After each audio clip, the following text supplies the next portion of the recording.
Welcome, everyone, to another episode of Scale, our podcast where we meet with CROs, CEOs, heads of revenue, heads of product to talk about what's going on in the tech space, what's going on in the industry, how are things shifting, and to get a first line view of how these leaders are managing this landscape. I'm your host, Mark Picaro, by Scale AI GTM. Today, I'm excited because we have a Chief Revenue Officer with us, Judah Guber at OneTab. He's got quite a history in his journey, and we're going to dig into that. Very exciting. Also in the AI space. Judah, great to have you. Great to be here. Thank you so much for having me, Mark. Awesome. Let's get to it. Time is money. Let's start with your background and kind of where you're at, your physical background in the video. You got some pictures up there, maybe a book or two. Tell us what's in the background. What are we seeing back there, and how does this kind of inspire you as you? Actually, I didn't expect that question, but that's actually a great question because the picture behind me, and it's a little blurred right now, is a painting that my dad did of the Lower East Side. It kind of shows goes back to not only both my dad, but also my grandparents and, kind of where they were when they came to America. It's actually a super cool painting, and one of the most amazing things about it is that it's literally done with just a pen. So it's one of those things that people see and they're like, it was just done with just like literally a pen. There's no markers, no paintbrushes, no nothing. So one of my favorite possessions. That's amazing. A lot of time and effort and detail, for Yeah. sure, going into that. Let's talk about where you grew up and where you were born and how you grew up. For our listeners, what was that like?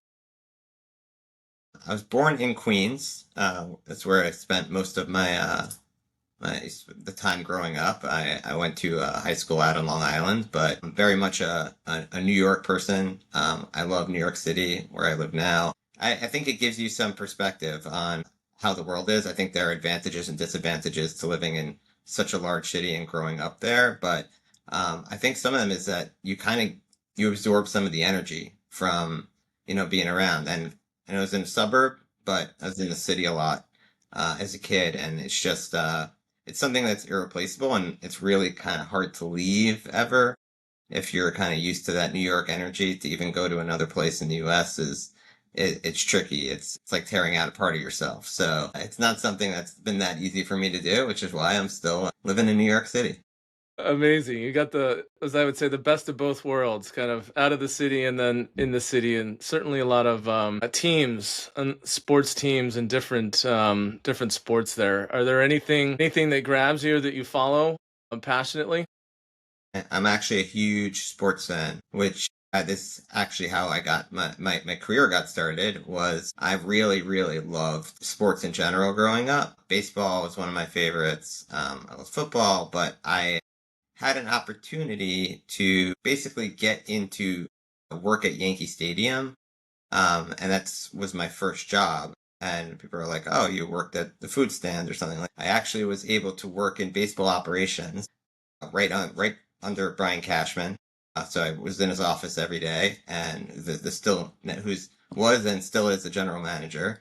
And it gave me some amazing opportunities and access, and it was something that I still can't believe happened. And I ended up being a coordinator in baseball operations, which was my first, real job. But before that, I was actually the first ever intern at Yankee Stadium. So I had an opportunity to meet Brian Cashman and mention this idea, and he didn't know how it would work because they never had one before. And he ended up saying that it was something that they never realized what it could be like. And now they do it obviously regularly. They have many interns there, but I'm a big sports guy. That's amazing, and that's a memorable experience that you'll carry with you across your entire career, and I'm sure you are, and learnings that you look back on. For sure. Let's talk a little bit about your career, but let's start with, every kid kind of thinks about this in junior high or high school, maybe even college. or maybe you're out of college and they're still thinking about it. But at what point did you know what you wanted to be when you grew up? It's interesting. I still think it's evolving. I think people who, they may have some base idea. I think the amount of people that say that they have it all figured out or they knew exactly what they wanted to be in high school, I think it's rare, and I think it evolves with what you experience. So until you're in the workforce, you don't quite know what you like and what you don't. You may be like, oh, I want to, be in this space, but you have no idea what role you'll excel at. So it is something that it's been evolving ever since I started my career, and I started my career in something very different than what I do now, which was first in sports and then a little more on the entertainment side in marketing. And it kind of became this journey. The only thing that I knew for sure was I wanted to have a role where I was either an entrepreneur or a company, an organization that had a lot of entrepreneurial aspects to it. That part I love. I don't like them telling exactly what you need to do. I like kind of figuring out solutions, adapting. That's kind of my thing. So any role I've had, they've all had that in common. And if they haven't had a strong entrepreneurial, opportunity there, I normally, wasn't the largest fan of being there. I love that flexibility and nimbleness. I want to ask you because it's kids graduated college, a few months ago. They hit the summer or they hit the job market, and then we've got this influx of AI, massive transition, something we haven't seen in the last 20, 30 years, or maybe the biggest transition. What advice would you give? What wisdom would you share for those graduates that just left university life and are looking at the job market for tech? This is a question I think people sometimes want a very comforting answer where you'll say, we're not, AI isn't there yet. I wouldn't worry too much. There's still a lot of humans in the loop here. I actually give a scarier version of that answer. Well, I do think that in the next few years, AI will replace a lot of jobs. So my recommendation has been telling people to get out in front of it, get involved, learn the tools, learn how you can integrate into these different companies. There's an article recently about how, 95% of in-house AI pilots don't work. So if you can be that person in your company and you can come in with maybe some skills that you don't necessarily know how the company works as well, but you know how maybe some AI integrations can work, you can be, anything you want. You can kind of, pave your own path there. So I think that's really important. And for people who are just starting out in their career and maybe work at a company, I would think about what are the pain points. You don't necessarily have to be technical to understand there are certain redundancies and things that are very manual that could be automated. That's the level of technical understanding you need, and the solutions are out there. That's what my company does. That's what there's so many interesting tools and solutions right now that can help you build. So my biggest suggestion is don't resist it. Get out in front of it. That's great advice, and we've heard that from a couple of other CEOs and founders, and that's certainly consistent. And I love that as an operating principle is getting out in front of it. So you mentioned your company. Let's go there. You're CRO at OneTab, and let's talk about that. What is OneTab? What are you guys doing in the market? And I always like to add, how are you all making Earth a better place? Well, we're trying to make people's jobs a lot easier, offer tools that just, allow them to be a lot more efficient and streamlined. So I'll first tell you a little bit about OneTab and then kind of tell you about the journey to how I got here. But OneTab is a SaaS platform that originally had all the inbuilt tools software development lifecycle. So chat, Kanban, API management, analytics, documentation, all inbuilt into one platform with an AI agent built on top that gave you deep insights into the platform. It's worked very well for software development lifecycle because we have pretty good understanding with our background about what pain points are in the IT industry and developing software. Then we realized how well our AI agent adapts to specific use cases. in other verticals, such as like HR and staffing, fintech, where it can offer deep insights and it can be plugged into one tab as well. So now we're also customizing AI agent solutions for specific verticals as well, where they'd be operating also within one tab, but they would have a customized version of an AI solution for them. The more interesting thing here is kind of how I ended up getting involved in one tab, and it came with a combination of luck and kind of persistence, but a lot of it was just happened to be luck and good timing. About 10 years ago, I had created an app or wanted to create an app called Facilitate, which it wasn't about meeting people, it was about managing and optimizing your dating life and kind of figuring out what would be the right date to go on based off of the situation you're in. Created that and wasn't technical, so I had to find, a development team to help execute it. Reached out to a team on, it was an Upwork or Fiverr at the time, I don't even remember which one, probably Upwork. And I met somebody and they ended up building the app for me. And every once in a while, we kind of like sort of stayed in touch. I know he was kind of messing around with AI starting from like 2015. And so he's kind of one of the earlier people. And he ended up raising a ton of money for a company he was building called Videoverse and built it out, did really well with it, and then kind of exited to create OneTab. And all this time, we've kind of been staying in touch and reached back out to me and said, I'd like you to help drive, growing revenue, building out the business strategy. So he brought me on in the early days, and it's kind of how I ended up getting here. But this is from me reaching out to somebody on Upwork that turned down to this.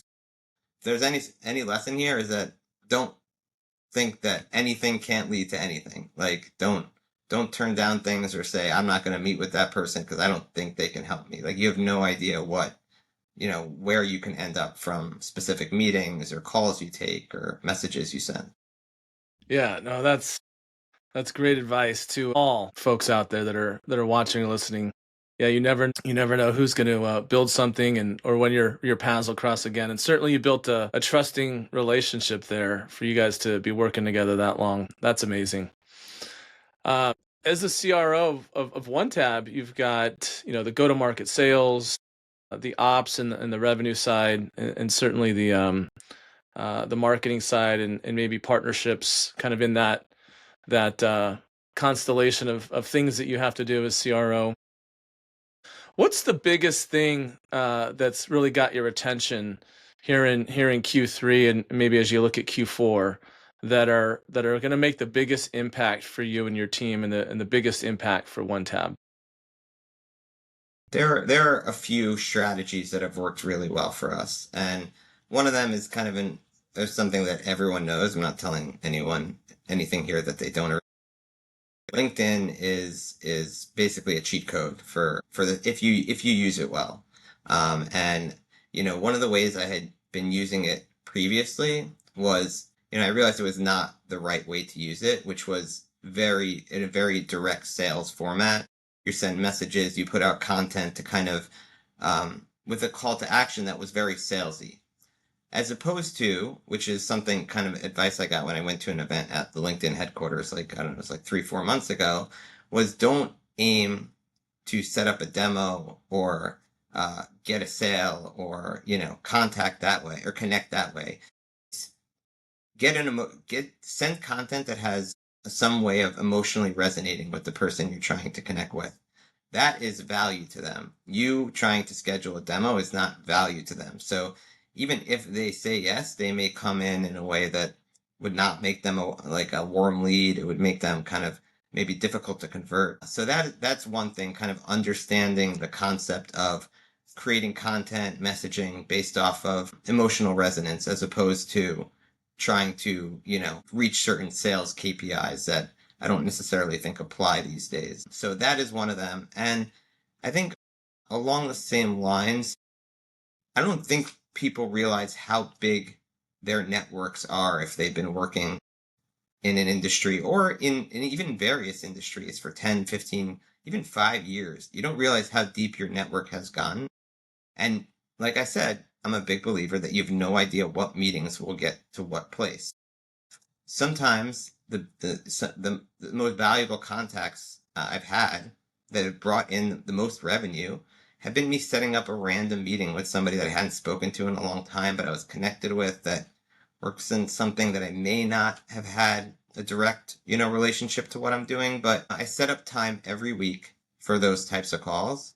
One of them was somebody in college that I kind of knew, and I saw he was working as a fractional CTO, and I connected with him.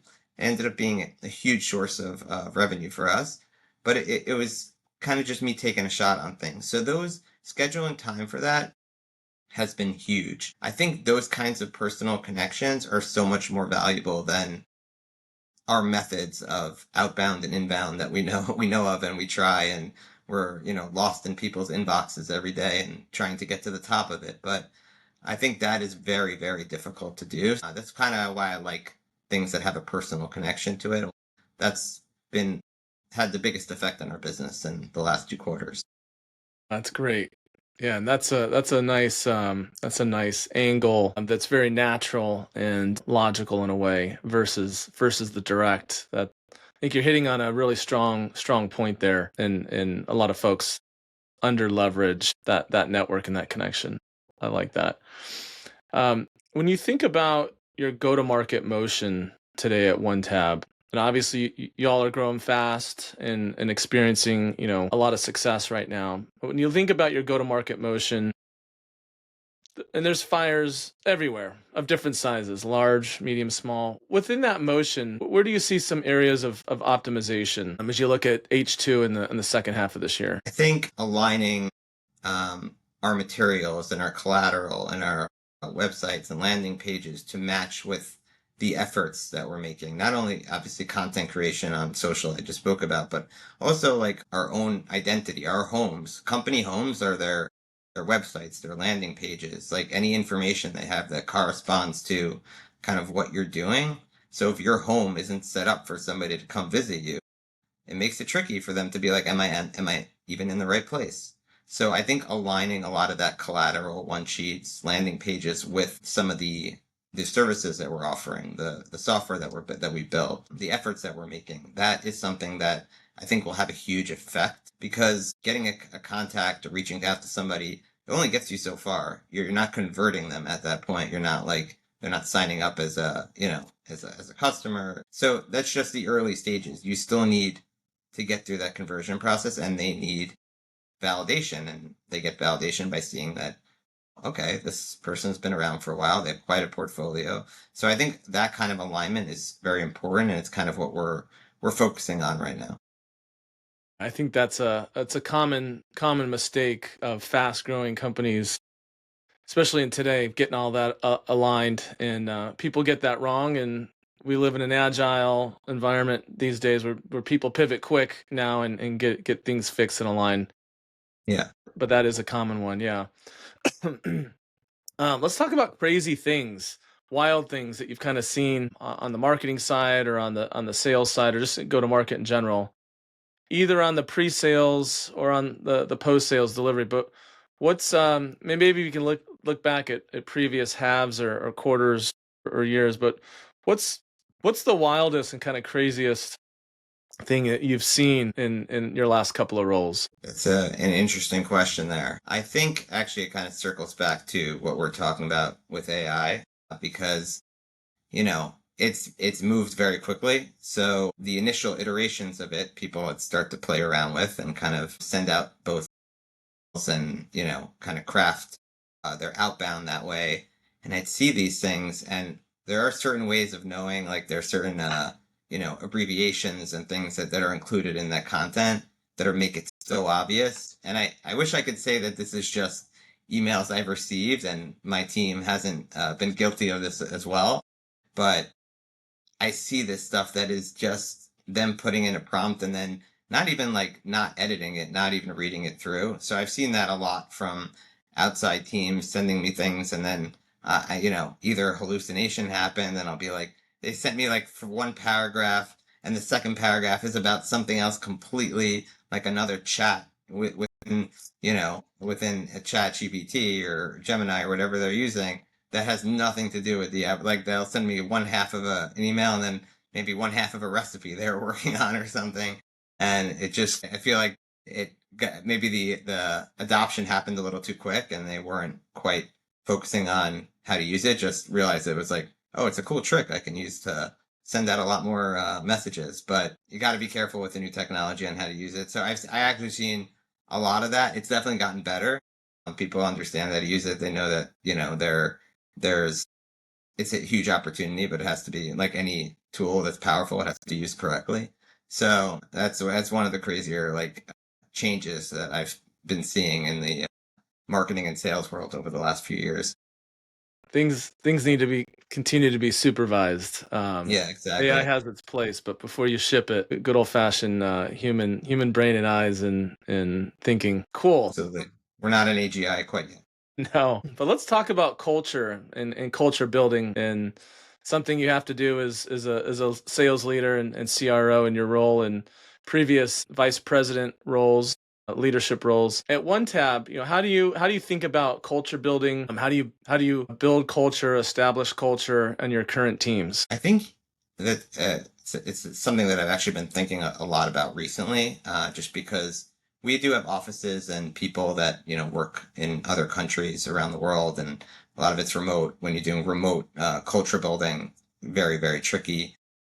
You're not able to kind of go to the same events, have a dinner together. We love hybrid work, we love remote work, but there's downsides to it as well. So I think kind of understanding what drives people, what cultural aspects are important, and it's different in the US, in Singapore, in the UK, in India. It's all very different. What drives these teams? You kind of have to align them with their what you think will motivate them the most.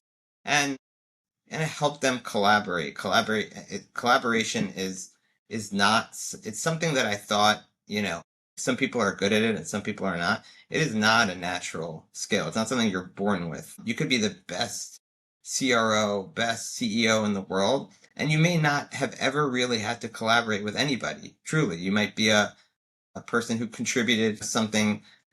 You were a solo contributor. You were this. So I think that idea of actual true collaboration, where you're both aligned in goals and you're both trying to do something, kind of, striving towards achieving something, is huge. So I think instilling that idea of collaboration for a goal as opposed to let's all get ours is, I think, what builds a good culture, and what, can build a very toxic culture on the other side. That's well said, right? And it's not innate. It's something you have to practice at and invest in. And as you said a moment ago, it goes a long way in keeping those teams together, especially in a remote or hybrid environment.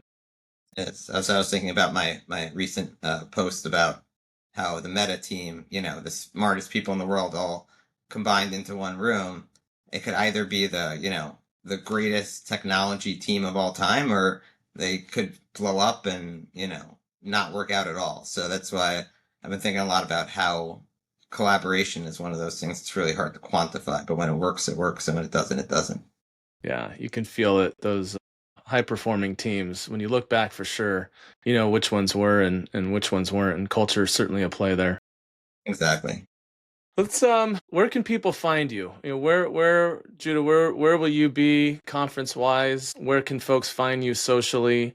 Where can folks learn more about OneTab? They can go to onetap.ai. They can check out on LinkedIn, have my name here. But and I do try to get around to conferences. I do think that they have a lot of value. Last year I was at TechCrunch. I was in GITEX. I did a few conferences in Dubai. I did a few conferences in California. I went to a Gen AI delegation at AWS. So last year I was very active. This year, towards the end of the year, I'm also hoping to look, the AI Summit in New York, probably be attending that later this year. I do post on my LinkedIn a lot about the conferences that I will be attending, because again, that's where I think you get unbelievable traction, is just having conversations with people and seeing you know, what they're doing, maybe what they want to do, what's stopping them, So I think those conversations are super important, and it's even more important to have them in person. So LinkedIn, I keep people, kind of announce all my conference presence there. So I'd love to meet anybody if anybody, sees this and wants to reach out. And you can always find me there or email Judah at onetab. Love it. Lots of energy, lots of fun, and back to collaborating and building connections naturally Exactly. in the right way. Judah Gerber, it's been great having you on. Good luck to you and the team at OneTab AI. You guys got some good things going and investing in people and culture and doing something amazing for those in the AI space to be more efficient. And it's been a pleasure to have you on. Thank you for joining. Problem. Thanks for having me, Mark. Really appreciate it.